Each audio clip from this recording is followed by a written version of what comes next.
Welcome to Alternate Ending, where we're discovering good movies, one bad movie at a time.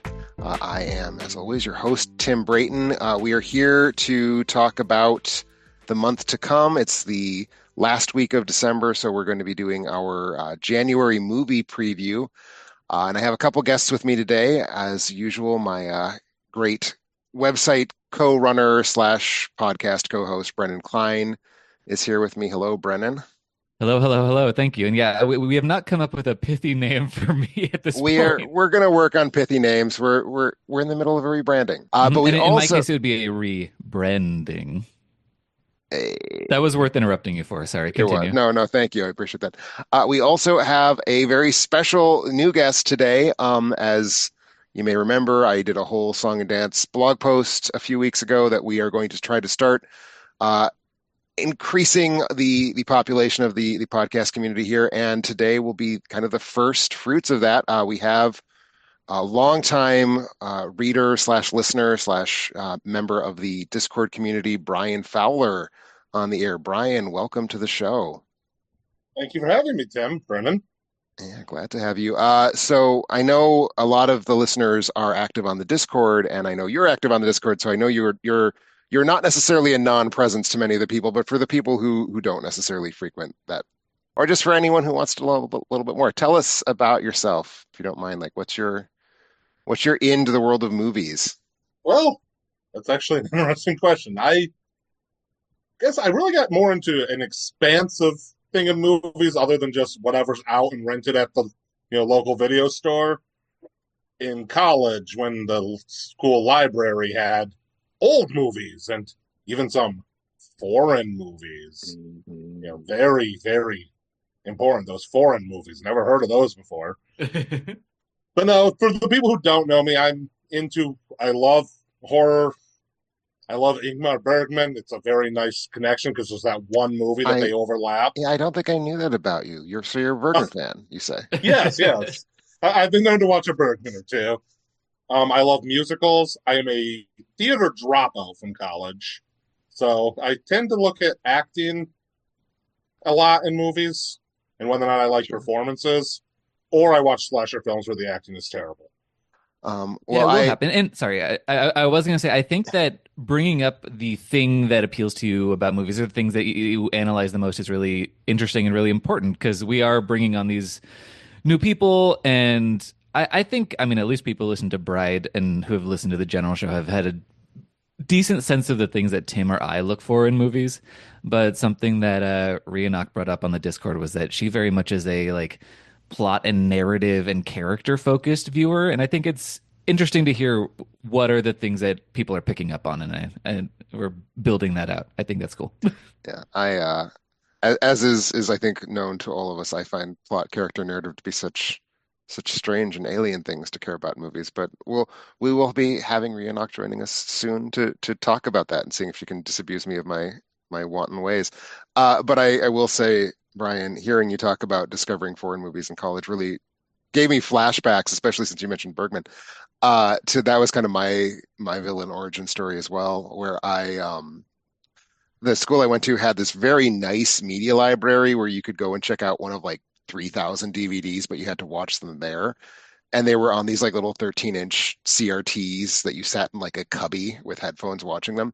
And I saw so many Bergman films there, and I still very vividly remember like sitting and seeing Cries and Whispers for the first time at this like Oh, tiny ass little computer, like bawling my eyes out because of yeah. how That is not a much movie movie you want that to watch is. in public No, and I'm the sitting in this first like time. I'm basically in this little like kiosk watching this movie at the library. Good times. A But lot of great experiences in that space. my very specific Bergman thing was I don't know if it was Wikipedia yet because it was early 2000s, but somewhere online reading that the terrible Last House on the Left was a remake of a Mm, foreign art film. I was like, well, I've got to see this. So I watched The Virgin Spring and then I watched The Seventh Seal. And I don't remember the exact order after that, but it was like every one that the library had, which was only a handful because I went to a very small school, but it was like, I need more, no, yeah. more.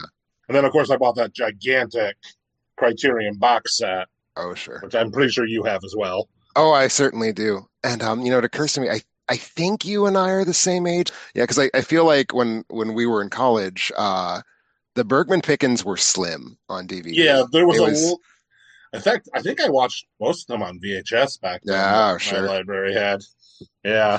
Like I remember when Criterion announced Smiles of a Summer Night, it felt like Christmas because like one of Bergman's mildly more obscure movies will now be available for me to watch, and that felt like a very big Such a good movie. development. Such a good It's so movie. good. Yeah. But You two really took advantage of your school libraries. I remember when I was in college, the one disc that I rented from my library was disc one of season one of Sex and the City, and I watched about half of it and just returned it and didn't really care. Um, but I did several years later use a friend's library card to rent the Pedro Almodovar's feature debut, Pepe Lucy Bom y Otras Chicas del Montón. And that was, I think, a much better use of my resources. I mean, I have not seen that one specifically, but given that I know Almodovar's importance in your psychosocial development, I feel like that was a good thing for you to have done. It was. It's what was that, Brian? I was gonna say, I think I've only seen two of his movies. Oh, They which do you are remember which one? Um, Women on the Verge of a Nervous Breakdown, is that the name of it? that is Yes. And Tie Me Up, Tie Me Down, that which is was the deep end. That is like the one they you come were to after you've seen like 12. they were on the Criterion channel and it was like, oh crap, they're all leaving this week. I should watch some of these. And those were just the two I randomly picked. I will say I can understand if your second ever Almodovar film was Tie Me Up, Tie Me Down, why you would not have rushed to see more than two. And I say that I as a actually fan. liked it. I I Just also they were like Tie Me gone Up, after Tie Me that. Down, but yeah, it's different, and it was right after he lost Carmen Maura. They had that big falling out, and I think it was Victoria Abril who was the star of that one, and he was That trying to sounds make right. her his next muse, and it just never really clicked. Um, but yeah, no, I mean, I think those are two pretty solid picks. And I mean, part of the reason, so Women on the Verge of a Nervous Breakdown was a movie that existed in my personal canon before I ever even watched it. Because Tim, your blog subtitle was a reference to that movie for a very long time back It in the was. Antagony and It Ecstasy days. was. But yeah, it was Blogger El Borde de un Ataque de Nervios. And just that stuck in the back of my brain for a long time. That was the second Almodovar that I watched, but I was like, well, I have to watch it next because it's the Tim movie. Oh, thank you. Now I have to ask, what was the first one you watched? It was Voltaire, Okay, well which I that's think is a lot of people's first Almodovar. it's very I feel like honestly those two are maybe the friendliest entry points. So Yeah, and then yeah, you don't start with Kika is the thing. you know. But anyway, yes, that was my interjection.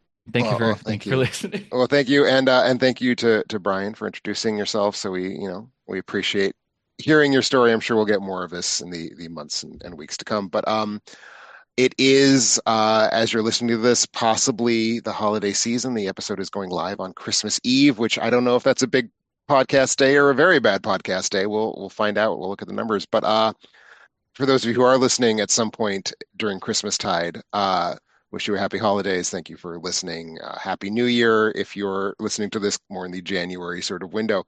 Um, but I was curious, what are y'all doing for the holidays slash are you doing anything? I am personally sitting in my old bedroom at my parents' house on a very janky microphone, which I feel everyone can probably tell, but didn't bring my podcast recording set up with me for this particular trip. But I'm curious what anyone else is doing.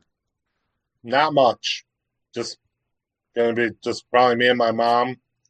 Um, just like dinner, gifts, but nothing fancy, nothing. This is a boring podcast answer, but No, no. I mean, I noticed that my answer started with I have a different headphone on because that is about the most interesting thing that will be happening to me in the next 3 days. Yeah, no, that's fair. Christmas is the thing that it is. I am also going to be visiting my family's house. We are going to, so my sister's fiance, his father and his father's wife are going to be in town, and they'll be staying in my old bedroom, which is Oh, very, very interesting to me and no one else. But anyway, they only speak Lithuanian, so that's going to be an interesting challenge this Christmas, and I'm excited. But also, Christmas is the first night of Hanukkah. So for those who are celebrating, also happy Hanukkah. My boyfriend Ben is Jewish, so I get to get started with everyone at the same time, which is kind of convenient for me. Um, and I feel like there was oh yeah, speaking of just not speaking the same language as certain people in the room, I this is the first podcast recording since I got back from Sao Paulo in Brazil. That's right. That's right. You were there on a press junket, correct? Or Yeah, was this so film festival? there's a convention called CCXP. Right. It is actually like two or three times as large as Comic-Con because Brazil has, guess what? They got a lot of people in it. And I got to interview Anya Taylor-Joy and Miles Teller about their upcoming Apple TV Plus movie, which I mean, it was more exciting to talk to them than to talk about that movie, but that was a cool opportunity. And I also got to practice my Portuguese, and that was good. I mean, I had a bunch of flashcards that I made beforehand, and they did come in handy because there is a place that Ben was like, you have to go to this place when you're in Brazil because he's been a couple times. It's not like the cool local place. It is basically like, what if Chipotle was pasta? It's an Italian place called Spoleto. But if you know anything about how Chipotle works or how Blaze works, like those kind of build your own places, there's a lot of, it's a real question and answer session when you are talking to the person serving you. So I really got to put my Portuguese to the test, and I did not explode. And I think that was the best case scenario. Did you end up with the dish you were hoping to order? Yes. Good. I did struggle with the question of this costs 10 reais extra. Is that okay? Because I did not know most of those words. But I had her speak into my little Google Translate microphone, and I was like, oh, okay, yeah, yeah, great. But everything else, I could kind of say the food word and give puppy dog eyes, and it kind of worked. I mean, I'm sure that they understand idiot Americans with a they probably understand people with a much flimsier grasp of Portuguese than your own. Yeah, I would assume so because So, I did practice a lot, and I do have a foundation in Spanish, which helped a lot in. I mean, Portuguese and Spanish are quite different. I have learned, especially in pronunciation, but having that foundation really helped me just um, understand what things are tweaked from the language that I already know, and so I kind of already had this kind of it, build up vocab back up. yeah, I was gonna say it probably gave you a nice like list of cognates that you could at least look at signs and vaguely understand what you were looking at. Yeah, I knew exactly what McFlurry I wanted to order at McDonald's. Great. There, I one of my favorite things in any country that's not the US is looking at their special McDonald's things because there's always stuff that's way better than we have here. Hmm. And look, I had to eat convention food, so it's not like I was missing out on like the best that Brazil had to offer by going to McDonald's one time. Well, what did you have? What was the McDonald's food in Brazil? Like, Oh don't well, tease anyway, that I story. mean, I mean, I only got a dessert because it was just Okay. incredibly hot and humid. But I got this like it was called, I think it's a brand called Copenhagen ice cream that they have. It was kind of this glorious cookies and cream. There's like a they have like swirl soft serve with chocolate and vanilla, and you can dump all kinds of crap on it. They can stick a pirouette cookie in the McFlurry if you want them to. They really, but they also have like a Kit Kat one and an Ovaltine one. Those were the special ones, but I was not. I don't really care for Kit Kats or Ovaltine, so Well, I mean, you're not a 75-year-old man, so why would you care for Ovaltine? But Kit Kats, that's slander. I don't know if I can go forward from that. I mean, Also, you did the podcast. I will eat a Kit Kat and they are totally fine, but they're just not my go-to. I just don't need them Okay. shoved into ice cream. No, that's fair. That I understand.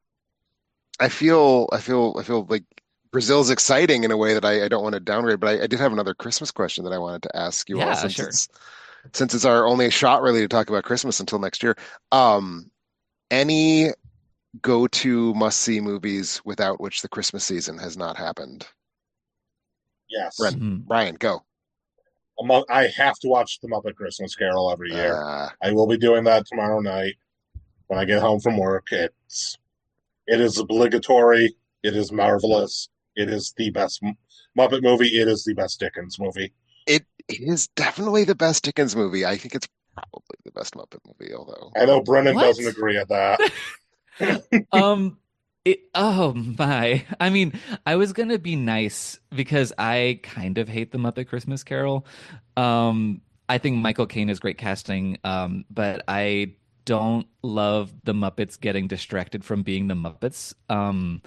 I don't enjoy that most of the characters in it are played by puppets that were invented for the movie and not by the characters that I know and love.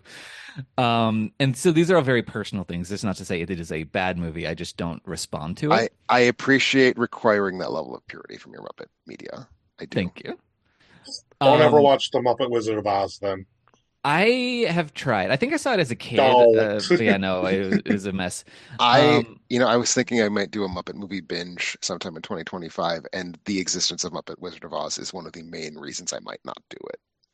See, I did an yeah. Oz binge for Wicked, I saw that on Oh and I Letterboxd, yeah. yeah. watched it, and it's not good.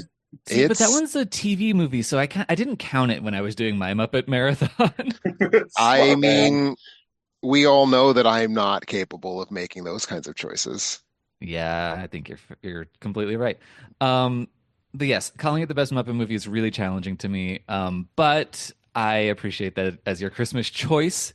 I definitely think as a Dickens adaptation and as a Christmas Carol movie, it's very solid. Um, and So for what me, is what is your Christmas movie of choice? I'm not necessarily a huge Christmas movie rewatcher. Typically in December is when I am catching up on the movies from the year that I have missed, so I can prepare for my big giant kind of best and worst of the year roundup. Hmm. But I will usually try to watch at least one Christmas movie a year at some point. I don't think that's happening this year. I think last year's it was Journey to Bethlehem, which was one of the ones I know that you watched. Which I have rewatched. It is now on the pile of rewatches for me. I love that, but I think my go-to rewatch is when I do choose to do one. I mean, obviously the original Black Christmas, the 1974, that's just a great movie. I love watching it at any time, but it's Christmas. Um, and honestly, I kind of have a thing for A Bad Mom's Christmas. I think that is a movie that has no right to be as charming as it is, and Christine Baranski just tears through that movie like a tornado, and I do have a good time with it. That is a wildly on brand pick for you. Thank Thank you. you. But other than Journey to Bethlehem, do you have any I go-tos? mean, I think this is old news, but Charlie Brown Christmas, that's my big one. Like you, I don't necessarily have the time to rewatch features in December. I would Charlie Brown is for sure the one. Generally speaking, Grinch, but because I'm doing this ongoing Looney Tunes thing, I put Grinch on ice because it will Mhm. interrupt the flow of watching Chuck Jones evolve if I just jump ahead 10 years all of a sudden. So, No, that's very brave of you. I appreciate your respect of the marathon. well, thank you. Well, speaking of Christmas movies, one of the things we, of course, like to do on our podcast is share the interesting movies we've watched recently, things we want to talk about, things that we want to push you towards, push you away from, or just revisit. And Brian, I believe you might have gotten yourself into the spirit of the season with your pick. Am I correct? You are very correct, sir. I have actually been planning to do a marathon of these movies since last year, and I just got around to it. It was December. It's, doing the marathon a year after you planned on doing it is very much in my wheelhouse. I get that.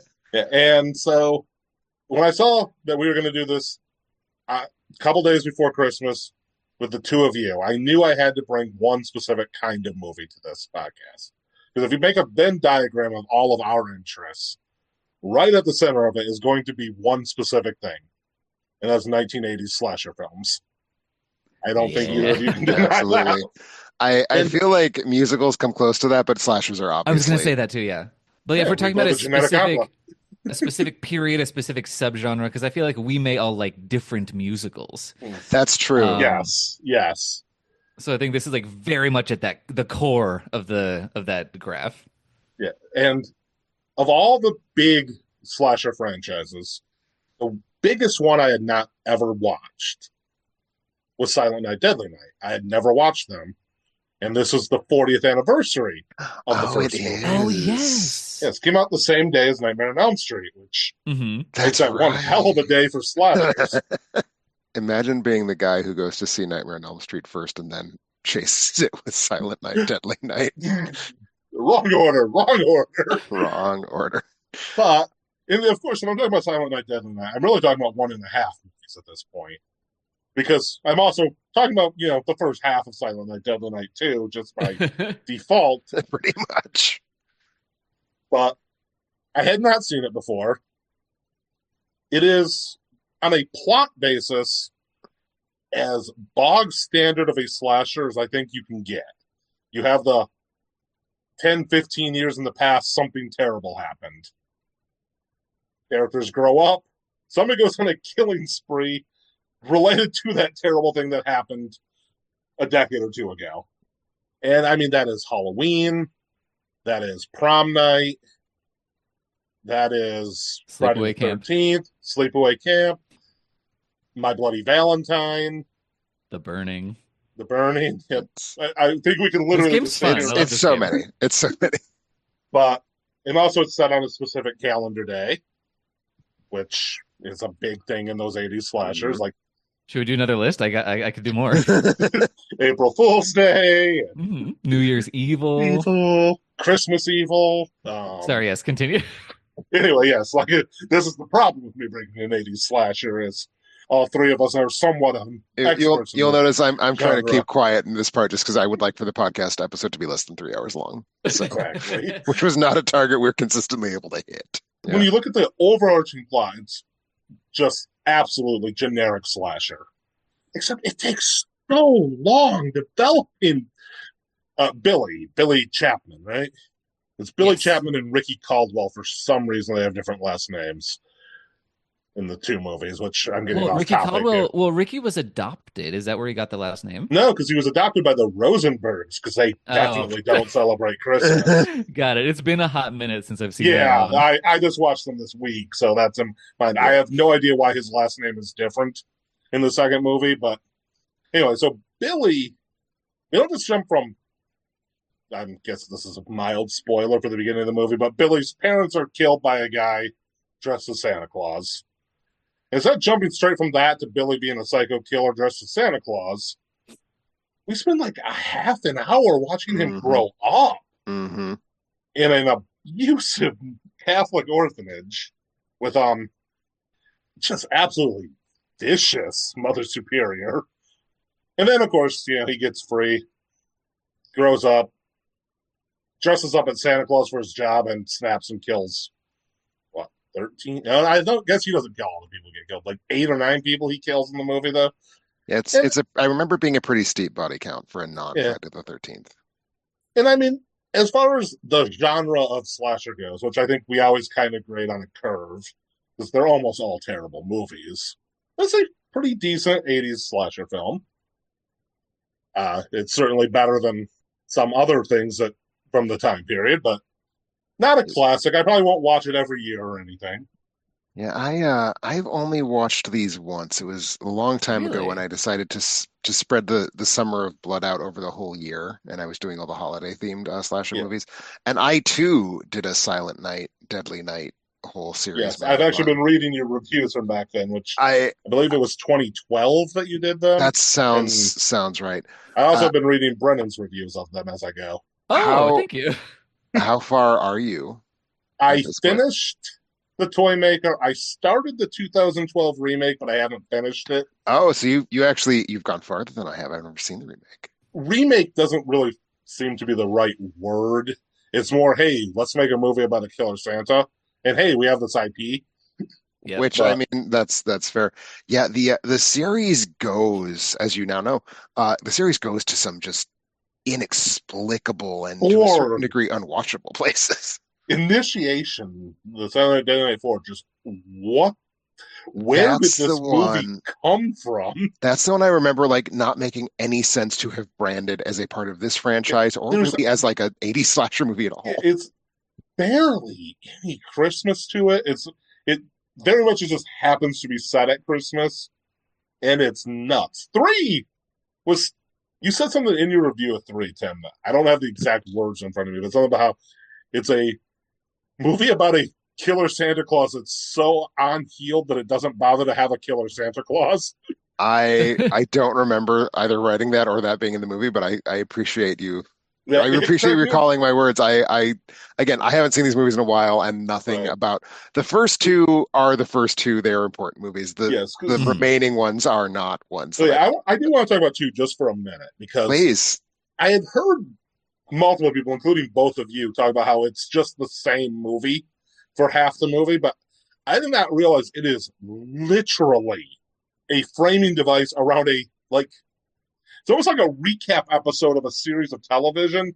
Like when you get those clip shows like Star Trek The Next Generation did early in the had that Hmm. horrible clip show episode. Except it's a clip show of one movie. Mhm. As I understand it, and Brendan, you might know more about this than I do. It was originally going to just straight up be a re-edit of the footage, and whoever they hired to do the re-edit like had too much shame to not at least try to make it new content. Yeah, he basically, I think he just wanted to make a movie and he saw this as his opportunity and he was like, "Will you give me $50 and I'll shoot half an hour of footage and make a sequel to this movie?" Basically. Eric Freeman, who plays Ricky in that second, I think he Hmm. was going for psychopath in his performance. And he landed at alien pretending to be human, but doesn't really know how. And it's a terrible performance that is absolutely fascinating to watch. I feel like two is probably in some ways actually the more entertaining movie because it's so unhinged. The problem is that if you watch it as part of a binge, you will Correct. have just seen literally like Exactly. 60% of the footage, which If it just was makes it separated by the 3 years, I think I would I I have keep liked it thinking, yeah, significantly more. I keep thinking I should revisit only two. And obviously that's not something that one feels like super compelled to do, but like Hmm. I think it harms two unfairly to watch it as part of a series binge. And that's something that I've brought up on the show before. I think in our worst movies of the 1980s episode where I was defending that one. Yeah, like if you watch it as its own entity, like you are getting that first movie with a lot of the fluff cut out, which is a nice thing. And then you're just getting this kooky, like bad good uh movie on top of it, and I think it's a delightful thing. And I will say I wouldn't want to discredit Eric Freeman's two co-stars, his eyebrows. They are equally important and they are giving independent, wonderful performances. Oh, man. Well, thank you for that trip down memory lane. It has been a long time since I've even I, contemplated the Silent Night, Deadly I, Nights. I have now crossed pretty much all of the major slasher franchises off my list. What lies next ahead is the kind of insanity both of you have done. Yeah, I'm Yeah, trying to that's think a of. dark place to be because then you're watching the Death Nurse movies, and then you're watching Children of the Corn. Things get difficult. Yeah, Yeah. I was trying to think of what the most significant franchise I still have to see is, and I think you actually answered my question, Brendan. I think it is Children of the Corn. I think Children of the Corn is a it feels right as a marathon for the first five movies, and then you start just wandering one of the deepest circles of hell for a very long I time. Well, that's one of the Dimensions series, right? Where Yep. those wonderful human beings, the yeah, Weinsteins, just started yeah. like, we are not losing the rights to this. Make a movie with that title. I don't care what it is. Did the Hellraiser children's falls into that Yeah, I was gonna say, as did the well. Children of the Corns ever hit the point where they were just grabbing random scripts and slapping the phrase Children of the Corn on the title and then pretending? I certainly think so. Not to the degree that they did with Hellraiser. But there is, I believe it's called Children of the Corn Revelation, but it just takes place in this apartment building. Lots It of was just a, I cornfields. was gonna say, I feel like there is one thing you need in a Children of the Corn movie. yeah, it's like, and I think there's like a small patch of corn at like a bus stop across the street where Michael Ironside kind of watches the building from afar Wait, sometimes. That Michael is not where Ironside corn, is that in is not where you this? put corn. Yeah, I might be misremembering. I will never look into it and find out by watching that movie again. Um, but it doesn't go off the narrative rails quite as often as Hellraiser does. Okay, because Yeah, that was a painful binge. 'cause I'm Midwestern. Corn is big areas to grow Oh corn. yeah, You it's don't, acreage. yeah, you don't have a corn patch. You have how many fields of corn do you have? Our little ornamental cornfield in the front yard. Yeah, it's basically like that's about the acreage that we're getting in that movie.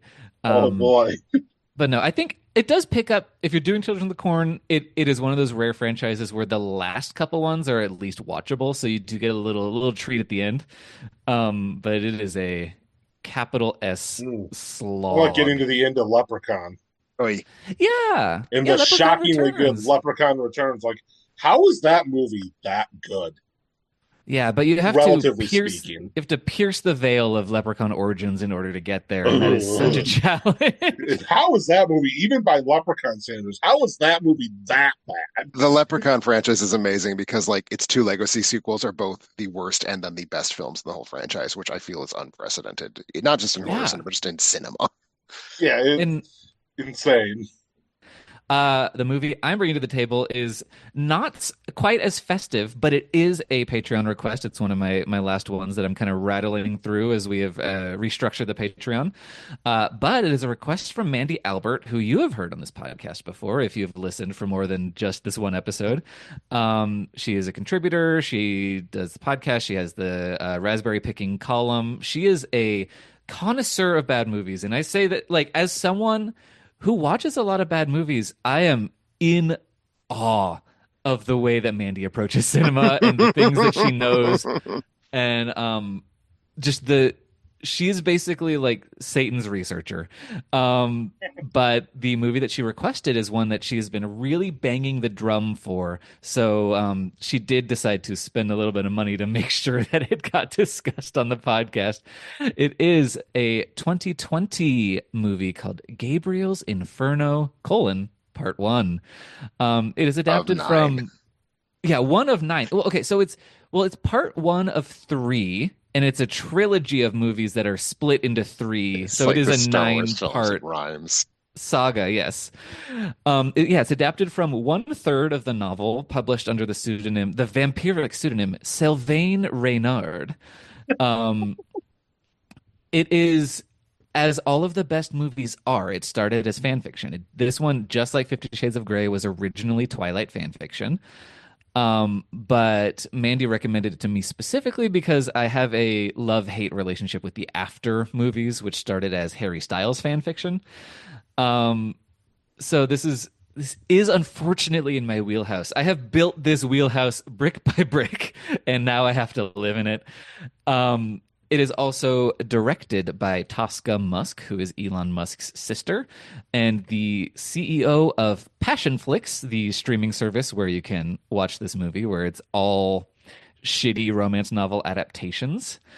Um, but yeah, so what we have here is Tosca Musk filmed every last gerund of this novel, had a 6 hour epic and split it haphazardly, as I understand, into three chunks. This is the first chunk. We get to meet our main characters. There is Julia, who is a simpering, goggle-eyed, shrinking violet of a grad student. She wants to study the works of Dante, specifically Dante's Inferno, the Divine Comedy, etc. She is, I would say, the least competent human being I've ever seen on screen. It is a shock that she has not Darwin awarded herself out of existence at this point, that she has survived to live into her mid 20s or mid 30s as the actor playing her it actually is. Just to relay one iota of the depths of incompetence to which she has sunk at this point in her life. There's a thing about how she tells him, like, she lives in this shitty studio apartment. She tells the love interest, like, oh, I have a hot plate that I cook on. I either cook soup or couscous. And he's like, you live like a dog. You deserve better or whatever. At a dinner, she learns that couscous is being prepared. And I don't know if she's shocked by this or she thinks it's funny, but it reminds her of that earlier conversation about couscous. So she spits wine onto the love interest's shirt as a reaction to the existence of couscous in her general vicinity. And then she looks at the fact that she has spit wine onto his shirt, and in shock at that happening, she drops the wine glass and it shatters into a million pieces. And then she then proceeds to try and scoop up all the glass with her bare hands, thus necessitating him having to go, "Stop, stop, you're hurting yourself," and take her into the other room and like daub at her with rubbing alcohol. um, Wow. yeah, it is. The limit does not exist to how little she can accomplish. She repeatedly fails to open doors. Um, she She just literally, fought that like a dog. What's going on? yeah, it is truly mind-boggling. There is a scene where they are sitting at a restaurant after the couscous conversation, and she's looking at the menu, and he's like, "Don't worry, I'll order for you." And she heaves a sigh of relief and thanks him for doing this. And I'm just like, you are not a human being. I've never met a single person who would be grateful for that unless it was like a menu in a language they could not read. Um, Wow. but yeah, this is an English grad student. um, it's a miracle. She is a divine presence on screen. And her love interest is Gabriel Emerson. He is the world's foremost Dante scholar. Um, he is Italian, but I'm not sure he's supposed to be. But because he studies Dante, that kind of makes sense. But this is evidence against the idea that all Italian accents are sexy, because he does sound like Tommy Wiseau. And he's just this like handsome, brooding man in a bow tie, which also does not help. And he's just like, he's got this really bizarre accent when speaking English. And a lot of the words run together. Like when she is, again, in another display of incompetence, walking through the rain without an umbrella, which I don't know why she wasn't prepared because it rained when she left that morning, if I recall. Um, but he's like, "I'll drive you home. You'll catch pneumonia and die." And I was like, oh, yeah, yeah, daddy. Just All right. keep talking at me. He is also the owner of the ugliest kitchen I've ever seen on screen. Nancy Myers would split her skull open to see this. He's also constantly touching Julia's face and like putting coats on her, which frankly she needs because again she would die without help. But he's the classic Christian Grey, overprotective. Uh, it's clearly someone's fantasy. It's not mine. But like he sees her talking to another man, and he has compared her to Dante's Beatrice. He's compared her to an angel, and whenever he sees another man, in his eyes, making moves on his precious Julia, he mutters under his breath, "Angel fucker," and then proceeds to do something really abusive and crass. And I yeah, just, I so just want to clarify something you said. So Angel Fucker is his catchphrase, basically. it It's not something that basically happens once, it is. happens multiple times. At least two times, probably three or four. Um, but yeah, so there's the barest breath of a plot. Um, she has specifically signed up for his program because she had an encounter with him 6 years before. He is the older brother of her best friend, and he's 50 shades of fucked up, man. When he comes home for his parents' anniversary, they have a fight, and in the best friend utters the immortal line, "He shoved my parents." And we don't know what they were fighting about or why he's fucked up or what the hell is wrong with him. But he does push someone, I believe named Craig, who we never learn what his relationship is to this family or why he was in the house. But Craig got sent to the ER. Poor Craig. Um, he got pushed through a glass table by this man, and Julia's like, "Sounds interesting. I'm gonna go outside and talk to him." And then they have this lovely interaction where he gives her her first beer. Again, she's like 16 or 17, maybe 18. And then they go to an apple orchard and lie on a blanket and have her first kiss. And I believe they fall asleep together, which is great. She was there for dinner. I don't, dinner was already ruined, but that happened. But anyway, so this happened, and he was like, "You're my Beatrice. You're so beautiful. I've been waiting for you. I have to go back to wherever the fuck I'm from, but I'll be waiting for you." But she has returned into his life, and he does not recognize her. And that is kind of a big emotional problem for her as we learn because he's face blind. I don't know what his problem is. Um, and anyway, they have great scintillating dialogue, like where he says, "You smell like vanilla," and she says, "It's my shampoo," and then they move on. Um, there is, it's a shitty, I believe, direct to streaming. Part one of nine romance movie. It's shot like a porno. There's no color correction. It just looks bad. It was edited by someone named Margie Goodspeed, whose surname is a misnomer. There are many shots and scenes that just keep going after dialogue is over. Um, it there is a scene where Gabriel gets drunk and vomits into a toilet in real time, repeatedly, and we're just watching this happen. Um, It's and called it's just verisimilitude, burned in its art. yeah. It's cinema verite. It is just I think the thing that most exemplifies the experience of watching this movie is that the Passionflix, of which I will remind you, director Tosca Musk is the CEO, that streaming service. The thing that it suggested after I finished this movie and that it was going to start playing next was not Gabriel's Inferno Part 1, but it was the blooper reel of a different movie called Driven that's also on the platform. So it's just it's just a big old sloppy mess. Mandy did recommend it to me because she knows I appreciate the camp of heterosexuality. And there is nothing more grotesquely heterosexual than these people misunderstanding how romance could possibly work between any two people. And it is a fascinating watch. It has no redeeming value in terms of quality, but in terms of the way that I approach these things, I kind of had a nice time. It's not really a I don't know if it's a bad good movie to the degree where I'd actually ask anyone to watch it, but it is consistently inexplicable. And that is something I appreciate. Will I watch the remaining eight movies? Probably not. I have other things to do. Um, but it's definitely a temptation, and I'm not saying it's not going to happen. So that's kind of where I'm at. It is a middle of the road bad movie, but it got me through it. I watched all 2 hours and 4 minutes of it and was never uh dissatisfied with the experience. Okay.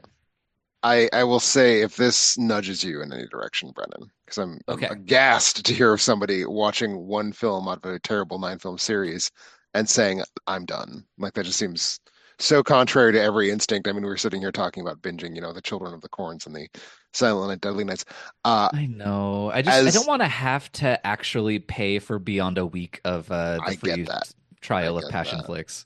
I as I think you certainly both know because you both follow me on Letterboxd. I currently have a bunch of ongoing projects. I'm finishing up James Cameron. I'm doing the DreamWorks animated canon, et cetera, et cetera. Once I have cleared off, if oof, and then some. Once I have cleared off some room in my schedule, one of my plans has been uh, because I'm me, not even just binging all nine Gabriel's Noun movies. But indeed, which now that I know it's a Dante thing, I'm a little bit disappointed it's not Gabriel's Purgatory and Gabriel's Paradise because I believe they're two other things. But I'll be doing not merely the nine films. I'm planning, in fact, on doing Tosca Musk's entire filmography, Oh. which is very large So and and you and will includes see. a gay short film, Brennan. So she is Oh. not merely involved in heterosexual camp. I Oh do. goodness. There's nothing I love more than I mean, I'm going to go ahead and assume that Tosca Musk is a cis straight woman. I don't know. But I will just say, separate from this concept, there's nothing I adore more than a cis straight woman writing gay cis male characters. Their understanding is unparalleled of how everything works, how all the things fit together. As it were. It's always perfect. No, I mean, okay, just to touch a little bit on the amount of gay novels I've read by women. Um, there's a lot of frauding. They always think they're like, okay, so because it's sex, the fronts have to touch, and it's not always what you start with when you're a gay man. I will say to the women writers out there, just maybe expand your repertoire a little bit. Um, I think the thing to keep in mind though is that the audience for these novels is not gay men. I know. But anyway, you are right. It's not purgatory. It is Gabriel's rapture is the next three, and then Gabriel's redemption are the final three. I Okay. don't know what he needs to be redeemed from. I'm sure we will learn at some point. Whatever goes wrong with his rapture, presumably. Well, sending that guy to the ER, Craig. Yeah. Redemption for Craig. The third novel is nothing but Craig monologuing about how he's been wronged. Oh my God, I would love a shot. Like the end of the second trilogy should be Craig out in the rain, looking at the couple embracing through a window. And Craig shall With them like in return front of the in. Yeah. fireplace, and it's all nice and cozy, and he's just so depressed. I mean, it sounds like there's only one way for you to find this out, Brennan. Oh my God. Okay, for Or the Christmas other way would and just be to ask Mandy, because I know she's seen them all. I have inquired to her a little bit about the future, and it does make me curious. Also, I mean, just for the record, this is allegedly, like a passionate erotic romance movie, and they do not have sex even a single time by the end of this Well, if movie. it's an adaptation of one novel, they probably won't have sex until sometime midway through the third movie. Or That is maybe indeed what the Mandy very tells me. beginning of the third movie. Okay. And Mandy says it lasts more than 20 minutes, the scene where they do finally have sex. So real time, it continues. Anyway, yeah, that's Gabriel's Inferno. I Man, I might do it. Look, if someone wants to gift me a Passion Flix A subscription passion for flick. Christmas for Christmaka, please go ahead. But that is the one reason. It is the financial burden of having to have paid to watch these How movies. how much does a month at Passion Flix cost? I think it's like $7. And I mean, I would say on the one hand, do we want to fund the Musks? But on the other hand, who can say that Tosca and Elon are even on speaking terms? Because I feel like that family I has some very caustic dynamics. I do believe they are estranged, but I did not look into that while preparing to talk about this. Fair, fair. And to Um, be clear, I have given money to some very bad people in this pursuit of this insane hobby of binging awful yeah, movies. So yeah, that is how it works. There is no ethical consumption under capitalism. The I mean, amount of money um, I've given to the Weinstein brothers, there's that. There's yep, just how just them. how many times have I rented something for $2 at Amazon? You know, it's Uh, it's all ugly and bad. yeah. But Anyway, but that actually offers me a transition because my movie that I saw, also a Patreon request, I actually uncovered, oh, I wish I Solidarity Cinema, which is a socialist film collective. I think the idea was that they were going to make a Google Drive of socialist themed cinema. It kind of turned into here's just a bunch of free movies, most of which are artsy or sort of foreign-ish. But this is okay. this is where I found this film. So Solidarity Cinema, totally worth signing up. Again, if you want to watch movies for free and pretend to yourself that you are doing left-wing activism in the process of doing so. Hmm. Um, it is, for example, where I found the entire filmography of Wong Bing, which is another Oh, binge. I'm very excited. Do either of you know Wong Bing? I'm not very familiar. Chinese film director whose thing is like 12-hour long documentaries. So Oh, have fun hmm. with that. real excited about how I'll be spending the month of February. Uh, Tosca Musk and 8-hour long Chinese documentaries about industry. But anyway, so the film I am bringing to the table is neither of those. It is a request by Patreon Josh Lawrence, who has been sitting on this request for a very long time. So thank you for your patience, Josh. This is the 1987 British film Born of Fire, which I will start by saying is among the most obscure films I think I've ever talked about on any podcast. It does not have a Wikipedia page at this moment in time, which I think even Doggy Woggy's Poochie Woochies, which I talked about in our last episode, had a Wikipedia page. I suspect that won't be true for a whole lot longer. It is part of the very recently released All the Haunts Be Ours Part 2, which is that Severin Films is doing this like ongoing series of very gorgeously appointed box sets of folk horror. And so this one just came out in, I believe, November of 2024. Born of Fire's in it. That's not how I saw it. As I said, I found it with this Solidarity Cinema Archives. But hopefully that'll increase this film's profile because I thought it was amazing. It is, as I said, a British production, but it is made by a Pakistani film director named, I'm going to mispronounce this, Jamil Dehlavi.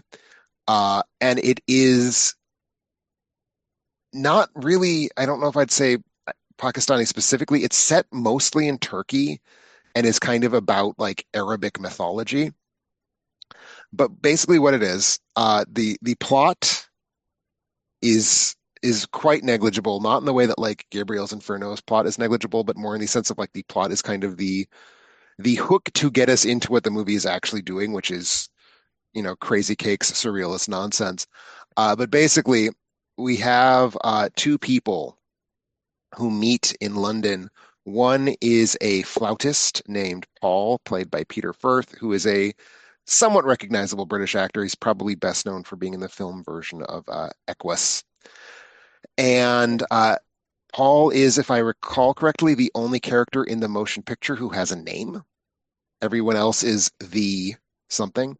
One So of his those. his co-lead is the woman, played by Susan Crowley, and they have both, for separate reasons, the universe seems to be pushing them towards this legend of the master musician or the master flautist, about whom neither one of them knows anything really, other than he seems to be connected to some sort of like apocalyptic legend or prophecy, if you will. Um, and this is related in some capacity to something that happened to Paul's father a long time ago, and like a sort of half-remembered story he has. So the two of them, Paul and the woman, decide to go. Actually, I don't know if it's specifically Turkey or if the movie was just shot in Turkey, to see if they can figure out what's going on with the master musician. And that's about as much as I think a plot synopsis can get us to. What this movie basically is, and I think it will be very quickly apparent why I was excited to be watching this movie.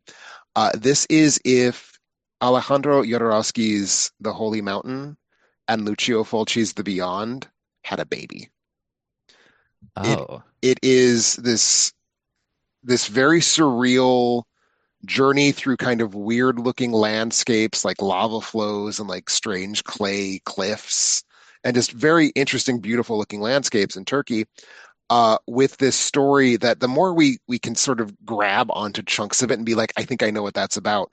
Um, basically, the master musician either is a jinn or is sort of controlling jinn or something, but he is in some way related to these like fallen demons, and he is sending like the demons out to kind of just torment people, apparently for no reason other than to increase the amount of misery in the world and possibly to destroy the world long term. But it seems much more that it's just kind of about like hell spilling into the world and really screwing with Paul and the woman. So again, there's that beyond quality, right? Where it's basically like if the door to hell opens, what's going to come out of it?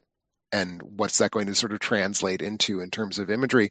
And this movie has just some nutty, nutty imagery. As I was saying, like just part of it is the landscapes of Turkey are really cool, and Delavi has picked some really interesting places to shoot the film.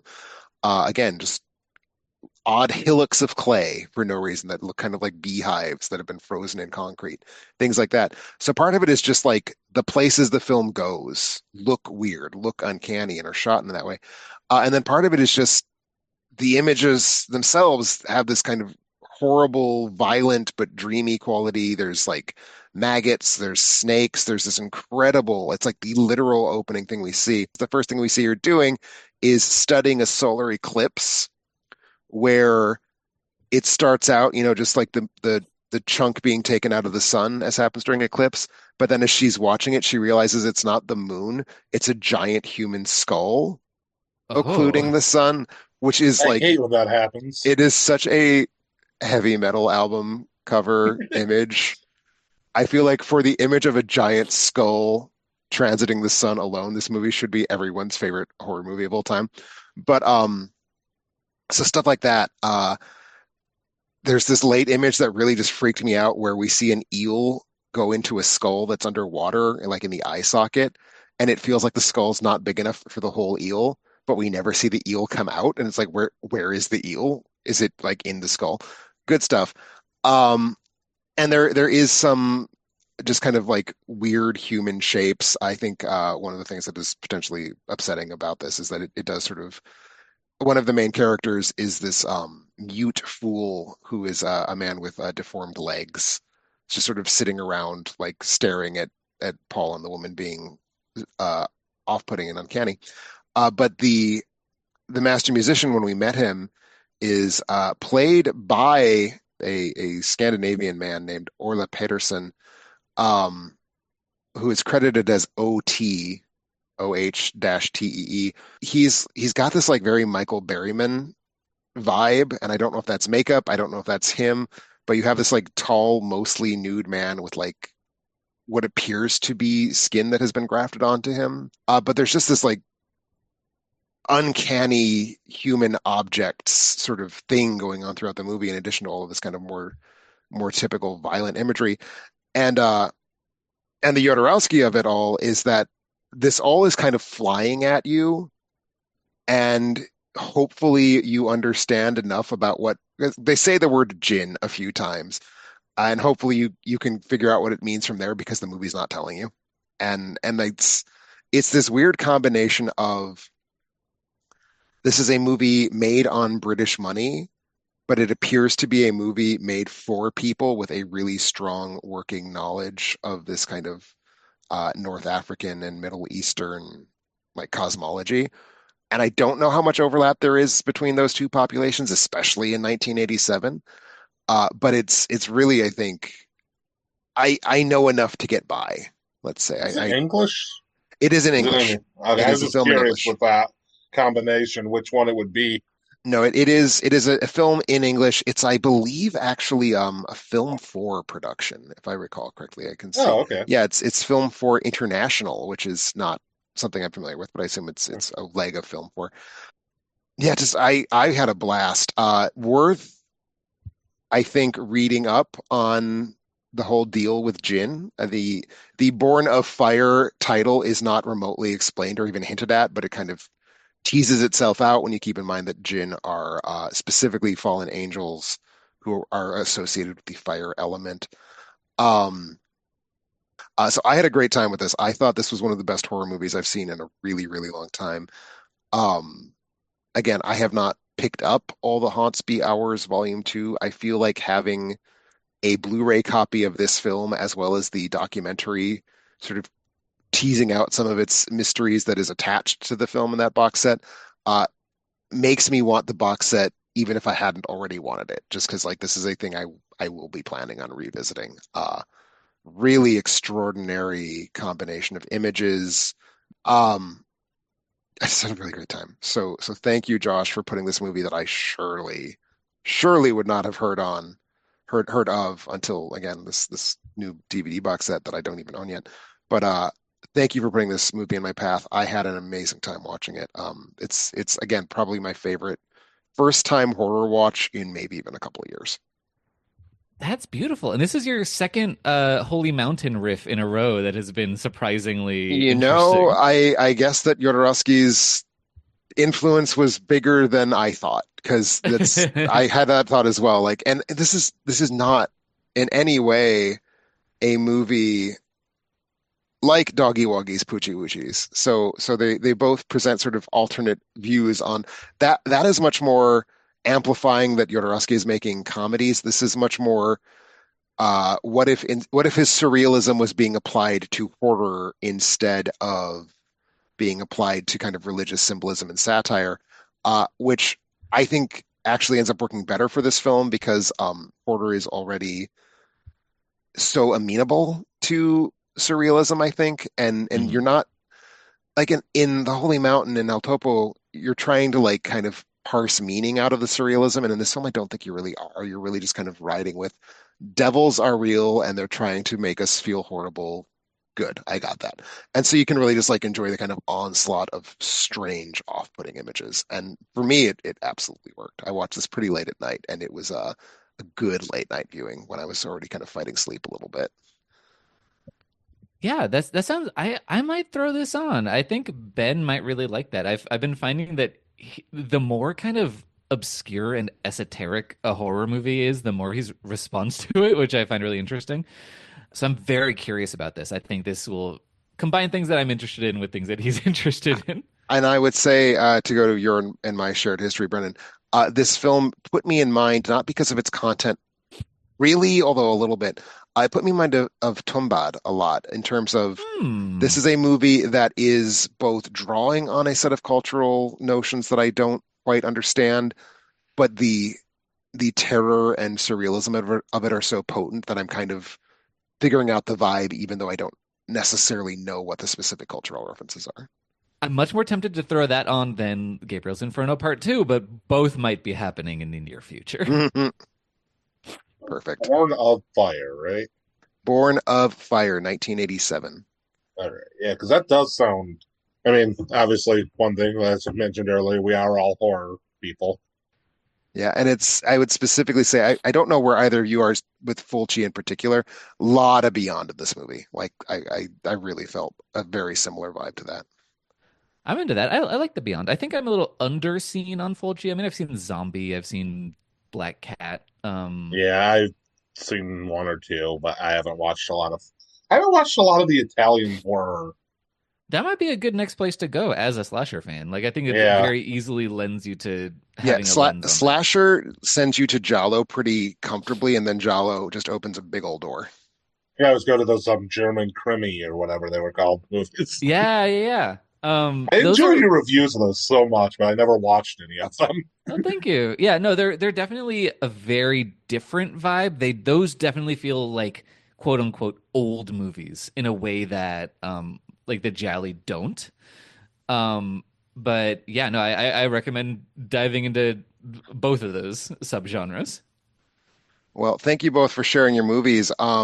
As we hit the midway point of our episode, I just wanted to quickly pause here to thank, as always, all of our Patreons, not just Mandy and Josh for providing those picks to Brennan and I, but also we have some new Patreon subscribers, people who have upgraded or subscribed for the first time since our last episode. So just really quickly to run through those, at our screenwriter tier, we have Andrew Milne and Christophe Romain who have Woo! signed up for that tier. As crew heads, we have Carlos, Jody Shen, and I apologize for not pronouncing your name correctly in advance, Brigth, Brigdh. Please comment with the correct pronunciation and feel free to insult me and censure me as much as need be, but thank you for subscribing anyway. And at the production assistant tier, we have Thomas Stubbs. So thank you to everyone for subscribing. Thank you for continuing to subscribe.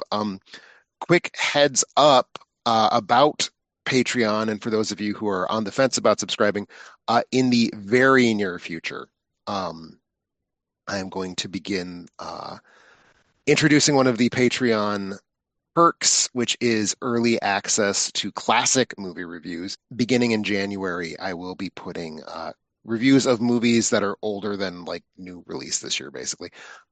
We'll be going behind a 1 to 2 week kind of lockdown. Will there be Patreon exclusives? So if you want to read those as soon as they're published, you should consider upgrading to even, I believe it's the $3 tier gets you that perk. So just keep in mind that that's coming out. So thank you to everyone who's already subscribing.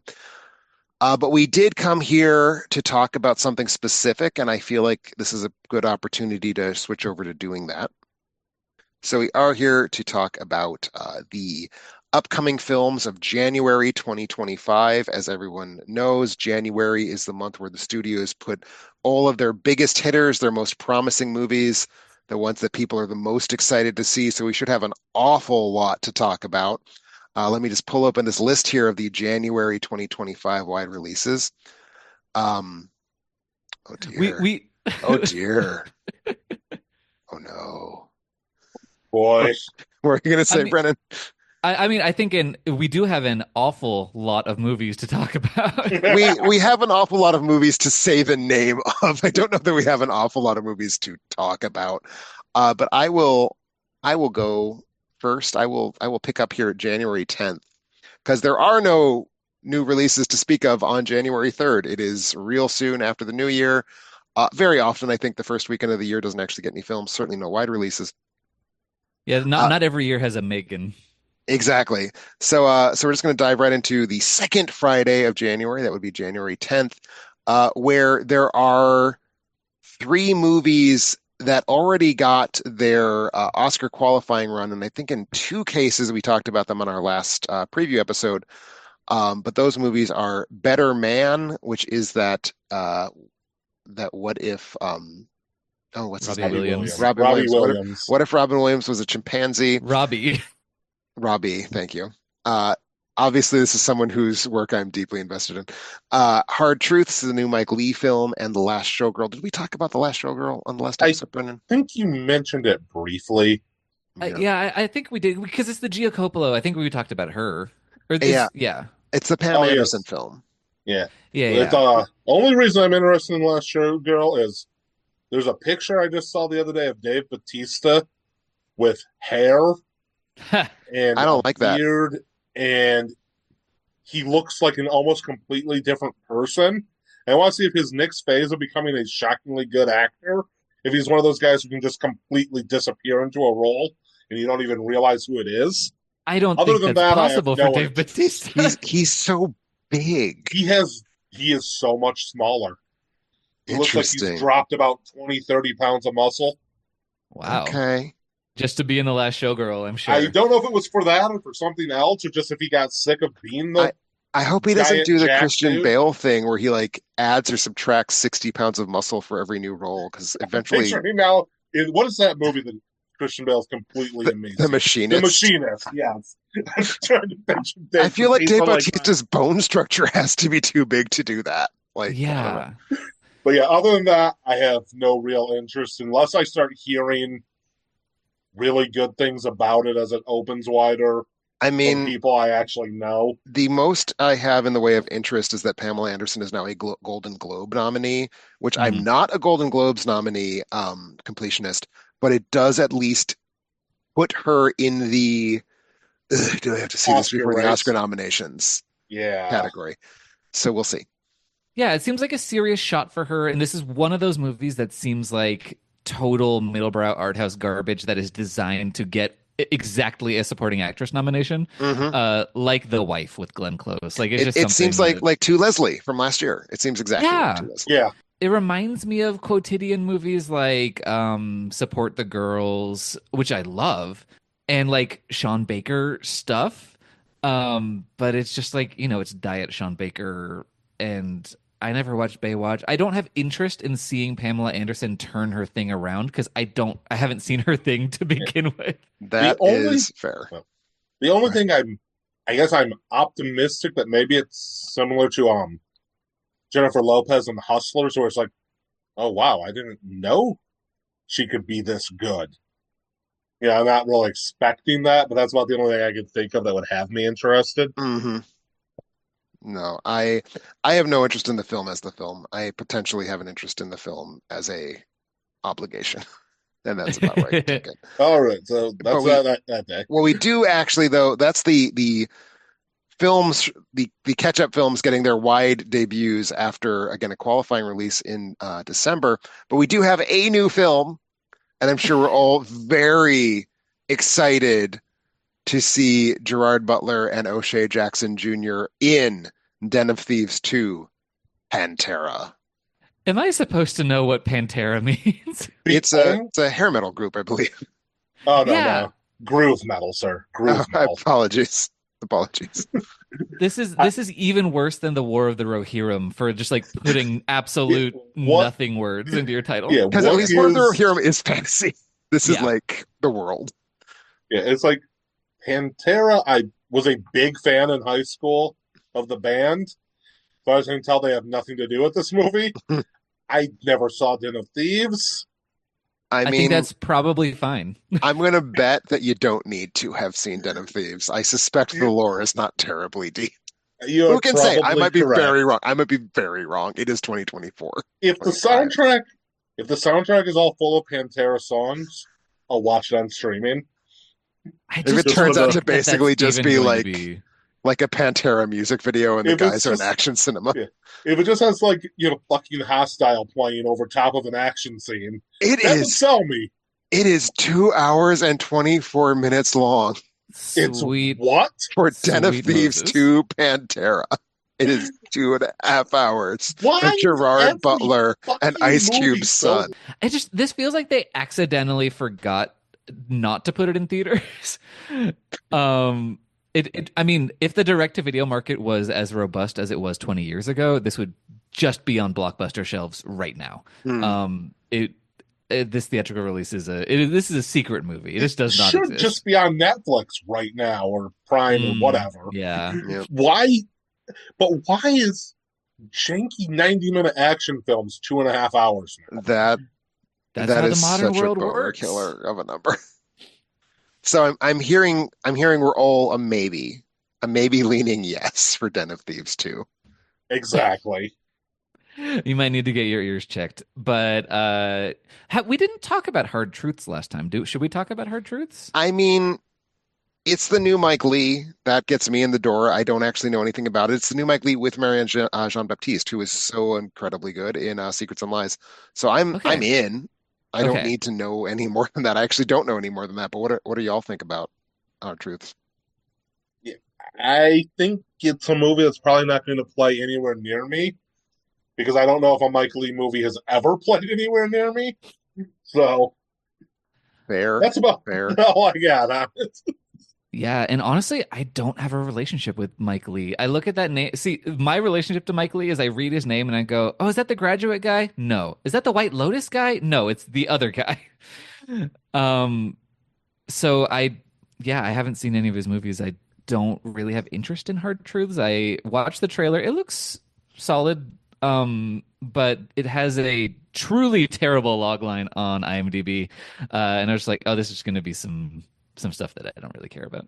But it's one of those incredibly vague, like indie movie things where that truly means Ongoing nothing. exploration of the contemporary world with a tragicomic study of human strengths and weaknesses.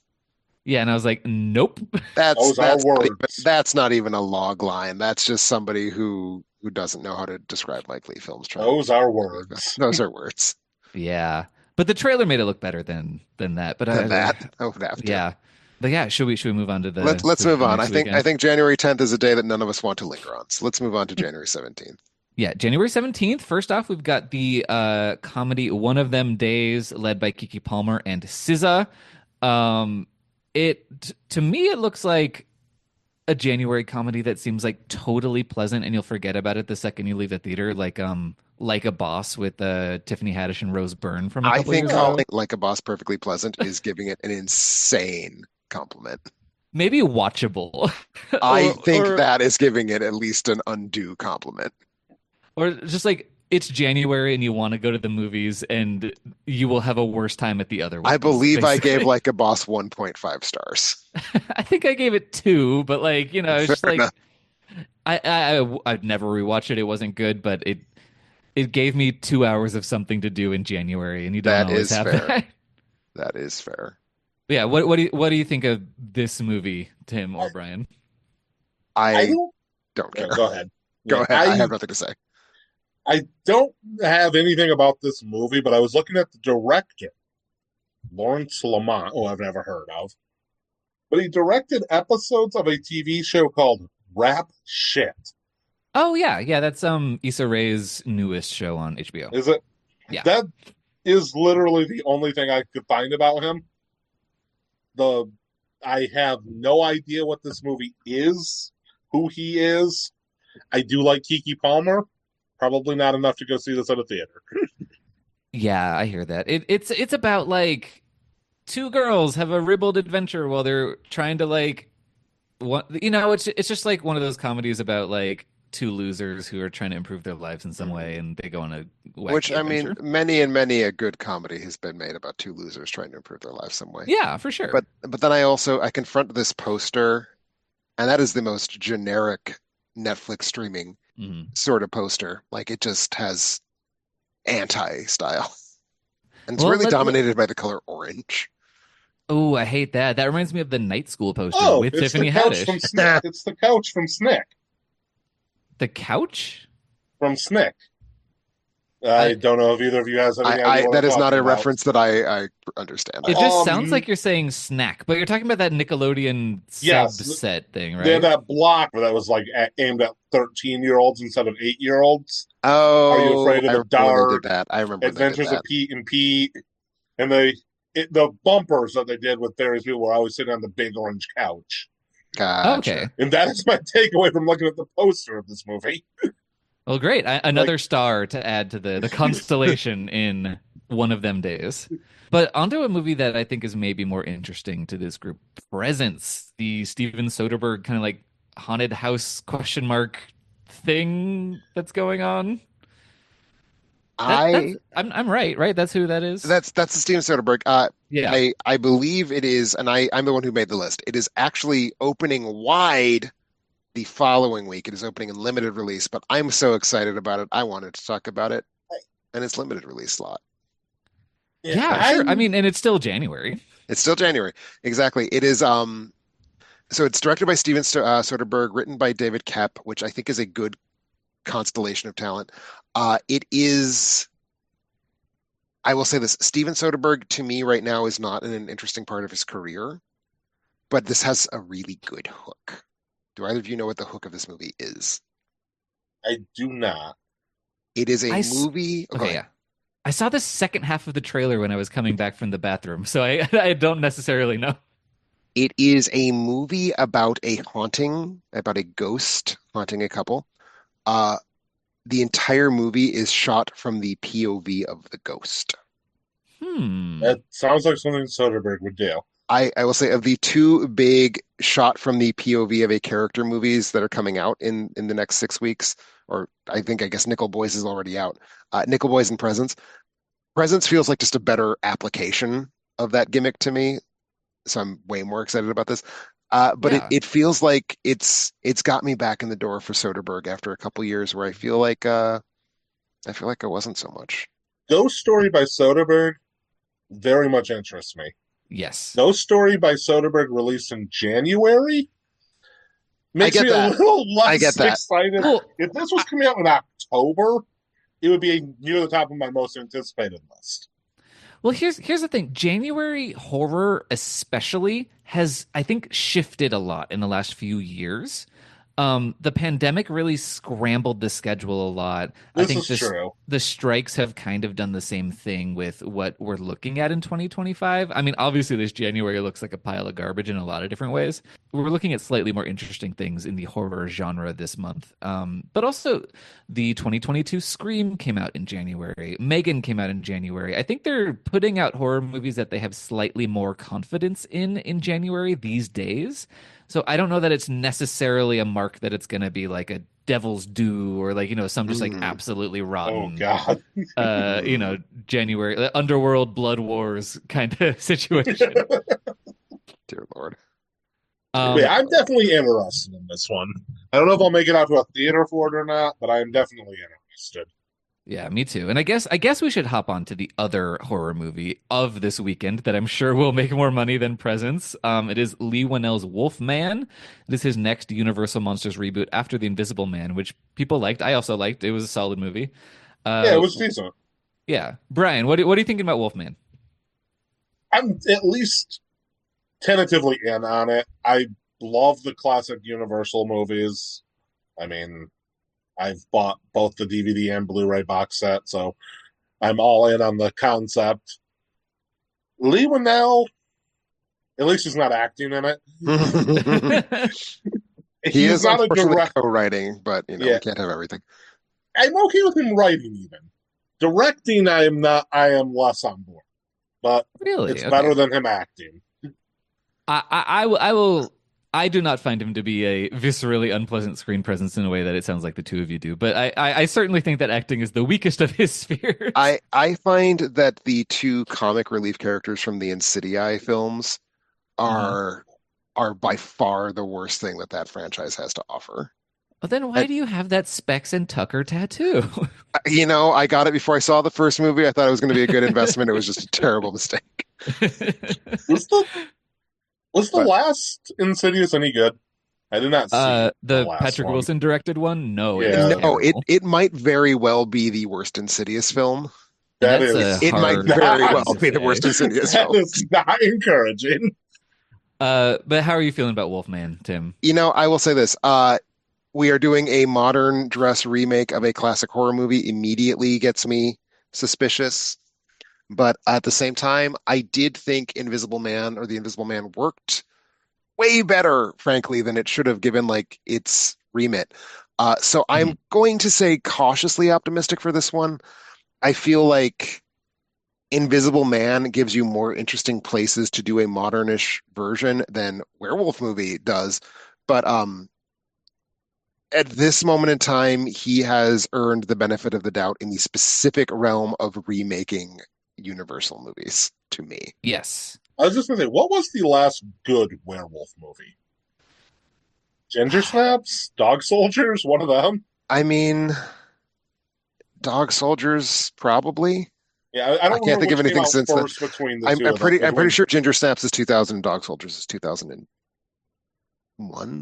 Something somewhere, like that. yeah, it's Uh, like I cannot think of another good werewolf movie that has came out in Oh, the Twilight so Saga Eclipse. Obviously, oh, of course. Yeah, yeah, yeah. we're just blanking.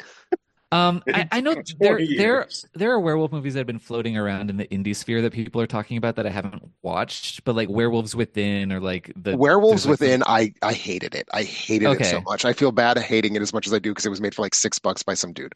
But I wanted to drink acid after I saw that movie. So the I'm bar's kind of low, blinking. I just only want to think about Silver Bullet if we're talking about werewolf movies. but so Lee Winnell just has to step over the bar to be the best He, werewolf, mainstream werewolf movie in the last 20 some years. it's not going to take much. It's for sure not going to take No. much. And I do think it's got an interesting premise because it's basically like almost like a siege movie. It takes place over one night, as far as I know. It's like he gets bitten by a werewolf. The werewolf that bites him is outside. His family is hiding in a farmhouse, and he's turning into a There's a werewolf werewolf. also. Um, Yes. so it's just kind of like, danger on both sides. How are his wife and daughter going to escape this Yeah, I the I jaws am closing shut around them?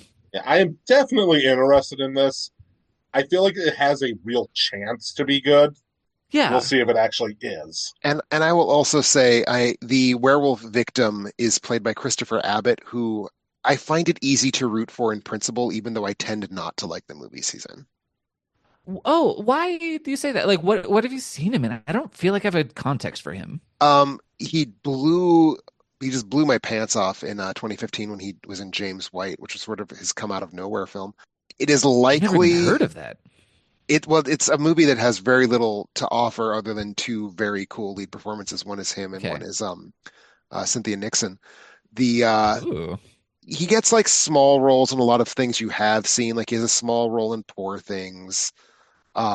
He has a small role in, not that you've seen Kraven the Hunter, not that any of us have seen Kraven the Hunter, I but saw Craven the Hunter. he's in Kraven the Hunter, so you're Oh one up on me. yeah. He's He's the the foreigner. foreigner. Hey, you were Um excited for Craven the Hunter, weren't you? oh, I mean, I was not excited to see it. I did see it and I it feel that was you oh, passed the threshold of being the most excited person of the three of us who were talking about it last month. I think that would be accurate. But I mean, just in the interest of having seen as many Fred Heschinger movies as possible in the span of like 3 weeks, because he's in Gladiator 2, he's one of the twin emperors. He is in Nickel Boys, which I haven't seen yet. And he's also in Thelma, which I watched this month. Where's Anyway, Louise? yeah, Louise missing completely Hmm. from Thelma, but Thelma was a great. I really really loved that Was movie. it? Yeah, yeah, I thought it was awesome. But yeah, I mean, Christopher Abbott, I don't think is as interesting. So here's the thing: when they originally announced this movie, they completely scrapped the entire creative team that was attached originally.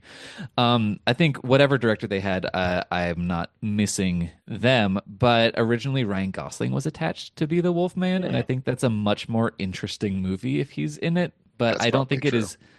I don't think it is this movie if he's in it. So I'm excited to see what they do with it. But I don't know.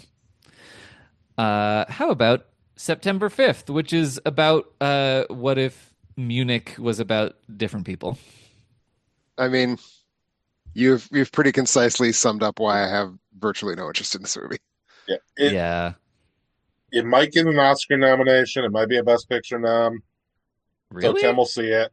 I mean, It's Oscar bait. They it's want Oscar it. bait. This is a Oh, bad year. They are fighting to fill those 10 slots this year. Yeah, oh, is it's this like this is a wide expansion so this is eligible for the This is upcoming. a wide yes, expansion of a December yes. release. Yeah. Got it.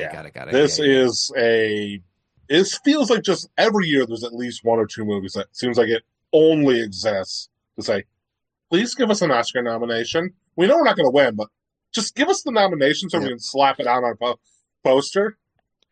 And appears to have no other reason to exist except to beg for that Oscar nomination. And yet I have Diane no Warren. somehow I was interest. going to say somehow Diane Warren did not write Love Theme from Yeah, September 5th. that's. Yeah. I guess this is not the right The kind of coldest movie for September. that. But yeah, it's like I have no interest in this whatsoever. I would rather rewatch Munich, And I think the specific hook is that it's about like see the the story the from ethical that angle, other conundrums than going on in the press corps during the Yeah. hostage negotiations. yeah, Like, this why? I don't care. I don't care. exactly. It's like at least Munich had interesting things to say about the ethical dilemmas and moral implications of the September 5th hostage, terrorist, whatever you want to call it. Mhm. This movie, I, the reporters, they're reporting on what happened. Okay, let's move on. It's like someone who's a big Spielberg fanboy was like, I love Munich and I love The Post, but what if they were the same movie? Thank goodness. And now we know. Or at least whoever sees it will know because I'm not going to. Fair It's not going to enough. be me. It will probably be me. We'll see. Who's Yeah. that gets one of those We'll Oscar see. noms? Yep. It'll need to get some sort of awards traction before I commit, but we'll see. So are we going to call that a wrap on January the 17th? I Yeah, I think think that's so. it. Well, January the 24th should take us much less time because there's only one wide release. And it is, I think, a very, very curious picture. It is called Flight Risk, and it is about an air marshal bringing a fugitive to trial, and things happen aboard that flight that are terrifying. The film is the return to directing of the intermittently disgraced Mel Gibson and stars as the air marshal the intermittently disgraced Mark Wahlberg. So what are your respective thoughts? I like Mel Well, Gibson as a director. I do not like Mark Wahlberg. yeah. I have no attachment to Mel Gibson as a director. I just kind of wish he'd go away. I don't think he's making interesting things lately, and it's just not worth having to weigh the moral conundrum of it all. This movie does not look interesting to me, and again, I have no interest in Mark Wahlberg. The movies he wants to make are usually these like Patriots Day kind of like rah rah jingoistic bullshit movies that I don't care about, or Arthur the King, which is rah rah dogs are great, which I also don't care about. So this is a pass from me. I'm looking to see when the last Mark Wahlberg film that I even saw was, and I think that's probably Mile 22 from 2018, which was just terribly bad. But I feel like it becomes my job to take the Mandy position of being the stand for problematic canceled men. I think Mel Gibson is a phenomenally good director. Like I would forgive him so much worse than he has done because of how good I think his directing is. So I'm actually very excited for this because Okay. I want to see what he's bringing to a what I believe to be a single set thriller. I think the whole film is set on the plane. And again, I think Mel Gibson has done terrible things, but none of them are against the law, and that's good enough for me. And that's Yeah, no, my I mean, degree of moral umbrage against Mel Gibson. Is this his first director movie since Hacksaw Since Ridge? Hacksaw Ridge So that is and almost a decade. stretching I think a decade exact. Oh no, that was 2016. But stretching those muscles before he makes his Jesus 2: The Harrowing of Hell movie, which I am I am really embarrassed so by how excited I am I am for that all movie. in on that movie. I want that It movie is so going to much. be so insane. I want it. I would much rather watch that than anything with Mark Wahlberg. I mean, for I, sure. I am surprised that Mel Gibson and Mark Wahlberg are teaming up, and it's not a movie that's just explicitly a Catholic action film.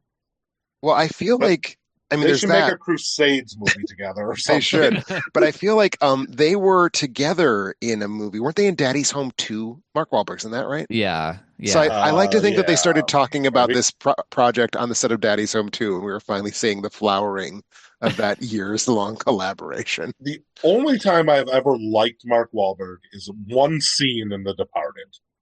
He has a line delivery Mm. that I absolutely adore, where he says, I'm not going to try to imitate Mark Wahlberg because I don't hate myself, but he says, I'm the guy who does my fucking job. You must be the other guy. And then he Uh, made a movie called The Other Guys. he sure did. And I Oh feel like that yeah, sums up the entirety of Mark Wahlberg's career. Yeah. yeah. I am just looking here at his filmography. Not a lot that I care about, not a lot that made me feel any sort of feelings. I will say I actually quite liked his performance top to bottom in I Heart Huckabees, but that's Mm. Mm. also a 20-year-old film. I guess So I enjoyed Rockstar just because I'm a fan of the person it was very loosely based on, fair. but I don't think he was particularly good in it. I And Yeah, that's more than 20 years ago, I think. yeah. I I think we have to. Yeah. I would call him the least miscast person in Uncharted. Mm. That's nice. Well, they cast a 12-year-old as Nathan Drake, It's so like I think he would Yeah. have actually been a good Nathan Drake, is what's he really would have been a frustrating better about he Uncharted. would have been a better Nathan Drake than Tom Holland, if Oh nothing my, just because I feel like age. Julianne Moore would have been a better Nathan Drake than Tom Holland. Well, And I I don't mean, even for sure. dislike Yeah. Tom Holland. I don't particularly like Tom Holland. I don't have a problem with him as an actor, but he looks like he's 12. Nathan Drake needs to be able to grow a 5 o'clock shadow, and Tom Holland, I think, Exactly. once Tom Holland's balls drop, maybe he could play Nathan Drake, but we'll just have to keep waiting for that to happen. hmm But yeah, and for Mark Wahlberg movies, for me, I think you have to go back even further for one that I like. That comes to mind immediately. It is a Renaissance Man, the Danny DeVito inspiring teacher movie where he's teaching Shakespeare to a military academy. I've Wahlberg is seen in that. that? I've seen that on cable multiple times. I don't think I knew he was in that. Yeah, Who he's did he one of the is he students. It's like back in Marky Mark is he one of the days. double D? Is he I the one don't. who was like the dumbest dog shit from that movie? They're the double Okay, D's, it's the been a class. long time. I don't Is he the one recall. who's like the drummer? I don't know. I don't remember the Oh my specifics of God. the I of feel I like would the. have, this is the most anyone has talked about Renaissance Man in like 15 years. I think we you should be want to hear forgiven something for sad? not knowing the details, please. I own Renaissance Man. I Yeah, it's a solid movie. It's I I mean, maybe liked my it. it's It's a favorite. watchable. Yeah, terrible reviews at the time. I think it's a fun movie. I haven't That watched it in a decade am at I just least. Yeah. making this up out of the clear blue sky, or is that directed by Penny Marshall? Is it? Okay, It I don't know. might be. I gotta look that up. Or Brendan's gonna look that up. Okay. Yeah, but it might be my favorite inspiring teacher movie with the caveat that I have not seen Stand and Deliver. Stand and Deliver is solid without being particularly fun to watch, is my feeling. So I think it will probably retain that Great. Yeah, and Yeah. Penny Marshall did direct Renaissance Man. Okay, yeah. There you go. If Not there's one one of her thing I could bigger be counted hits, on, it's but that I'm a Penny Marshall tourist. Yeah. hey, hey, nothing Uh, wrong with that. She has some very good movies. she's got some good pictures. I do want to I do want to just throw out, as I assume none of us really want to keep going down a Mark Wahlberg rabbit hole. There is presumably, whether it stays on the schedule, who can say?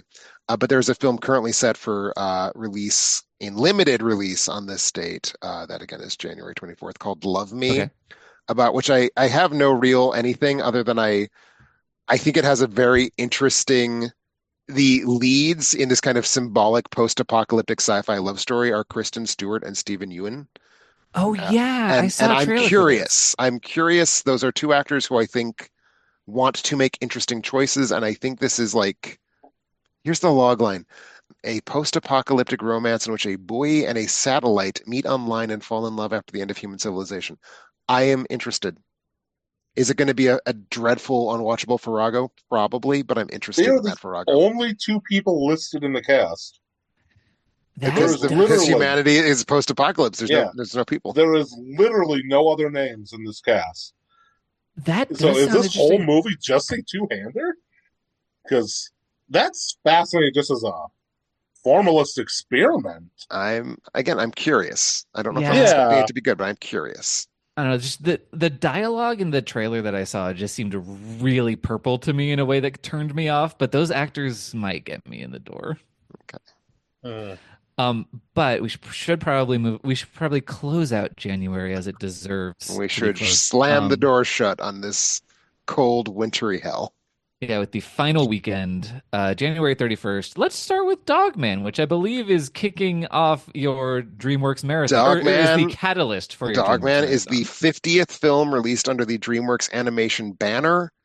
As I am an addict to round numbers, it was the trigger for me doing a complete DreamWorks binge, which is so far going poorly because DreamWorks at took least you a had Prince of while. Egypt. At least there's Prince of Egypt, and I like Road to El Dorado. I think Road to El Dorado is a solid movie.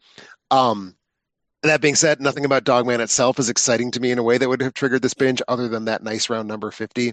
Yeah. This is a spin-off of Captain Underpants, if I'm not mistaken. Oh, Yeah, I believe I did Dogman not know is that. the comic strip created by the characters in Captain Underpants. It's been a long time since I've read the Captain Underpants books. So I we're was a getting a movie child. based on a comic strip inside a comic strip.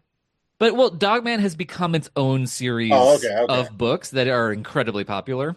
okay. Okay. Um, I This is not anything I have any knowledge of.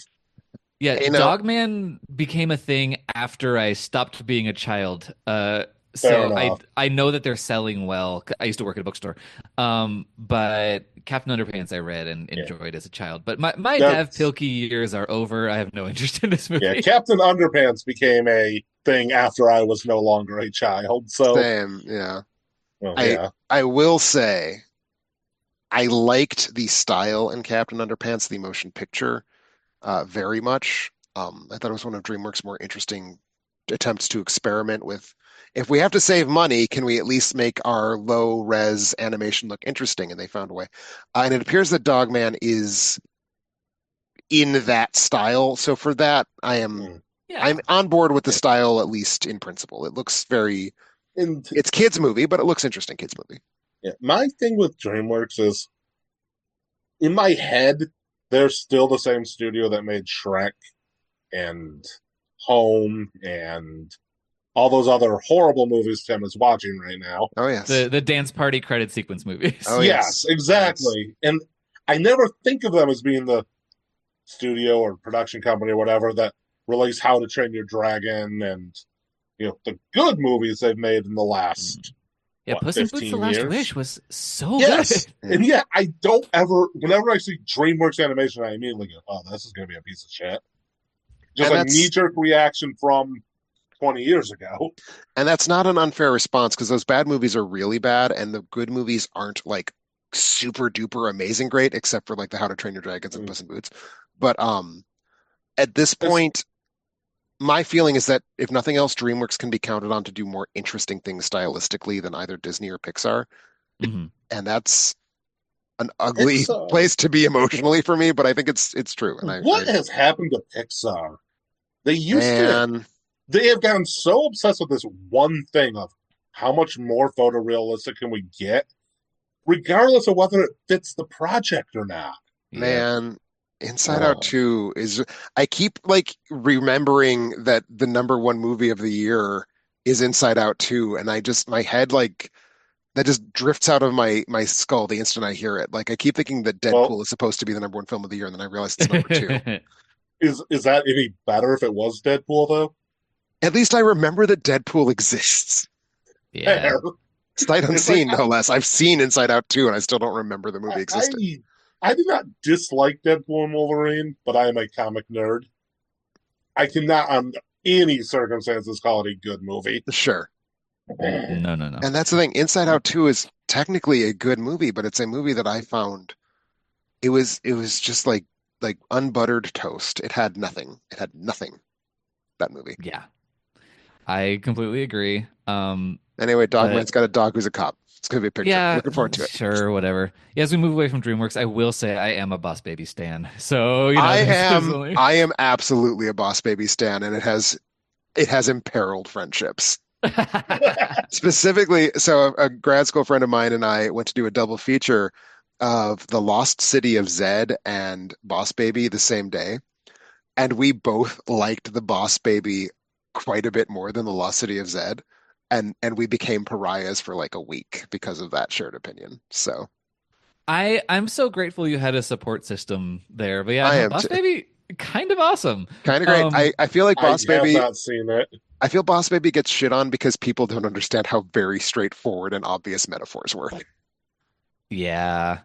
Um, and a lot of people just didn't watch it, and I don't know, whatever, it doesn't matter. The ad campaign was much worse than the movie. It was, and I will say that the hatred of the Boss Baby did inspire one of my favorite online memes, which is a guy who's only seen Boss Baby One seeing a movie. second movie. This is giving me some real Boss Baby vibes. Positive vibes. That is really good. It's one of my favorite memes too, which is a guy in the theater leans over to his girlfriend when the Boss Baby comes on screen and says, "That's the Boss Baby." Um, So it has given so much to our culture, is all I'm saying. yeah. But anyway, one final movie to close out this whatever podcast. It is Companion. It is from produced by the director of Barbarian, which is always like, okay, you directed a movie I like. Can you produce a movie I like? I don't know. But it's like we don't really know that much about it, but it's like a Jack Quaid killer. It looks almost like Fresh, that Sebastian Stan movie from a couple of years ago, where he seems to have captured a woman. I'm kind of on the fence about it because I was just like, what the fuck is this? But it looks interesting enough. And the woman is Sophie Thatcher, who was just in Heretic, and I thought she was great in Heretic. So that kind of I amps still up my haven't interest seen in this. Heretic. Neither have I yet, but yeah, I'm at least cautiously on board with this. Yeah, Apparently, the Barbarian director, whose name is escaping me right now, but Zach Kreger. that's right. He was originally going to direct this, and then decided instead to produce it and hand it off to. I have this one in front of me, Drew Hancock. Ah, it's Who I bel A Drew Hancock picture, you say. Well, yes, I now believe it I'm is his completely changed. directorial debut. He appears to Yeah, be so a we'll see how that TV goes. writer uh, of things I've never heard of. I've heard of Suburgatory. Yeah. He was Oh, a he wrote story on Blue editor. Mountain State, which I have not seen, but somebody I work with is just telling me how good it is. Oh wow, he wrote for that Fred the show. But are you Oh young my. enough that Fred Yeah, was like something you were into? Or are you not that young?